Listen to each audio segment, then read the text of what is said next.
Λοιπόν, αυτό ήταν, Γιώργο Οικονομέα, το μικρό αλλά χαρακτηριστικό βίντεο. Πάμε να το ξαναδούμε και νομίζω μπορούμε να εξηγήσουμε, βλέποντας την εικόνα και τα τόξα, να καταλάβουμε καλύτερα τι έχει συμβεί. Είναι η στιγμή που οι δύο αστυνομικοί... Έχουν παρκάρει το περιπολικό οι αστυνομικοί και προχωρούν προς τους νεαρούς. Είναι πεζοί αντιμέτωποι με 30 νεαρούς. Βλέπετε από τα βέλη τους δύο αστυνομικούς. Ακούγονται 2-3 πυροβολισμοί. Δεν τους ακούμε τώρα γιατί είναι σε αργή κίνηση το βίντεο.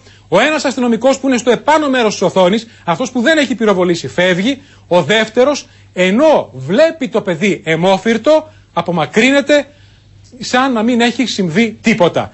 Είναι ίσως εικόνες σκοτεινές, αλλά αν μελετηθούν προσεκτικά, δείχνουν, Γιώργο Οικονομέα, την αντίδραση των αστυνομικών, αλλά και νομίζω ότι είναι ενδεικτικές, ανεξάρτητα από το ότι θα αποφανθεί η δικαιοσύνη, του τρόπου και με τον βέβαια οποίο όσο και να. Να εικόνα. Ψάξουμε... Είναι επάνω ο πρώτος αστυνομικός που δεν πυροβόλησε, κάτω ο δεύτερος. Είναι μόλις έχουν πυροβολήσει. Περνούν δύο αυτοκίνητα, οι νεαροί είναι αριστερά από την οθόνη, δεν φαίνονται. Όσο και να ψάξουμε, Νίκο, δεν θα δούμε βέβαια ούτε καδρόνια ούτε τίποτα. Δεν υπάρχει στιγμή σύγκρουσης. Είναι σημαντικό αυτό για να δούμε το τι τραγικά περιστατικά συνέβησαν εκείνη τη στιγμή και τι νταϊλίκι πούλησε αυτός ο αστυνομικός.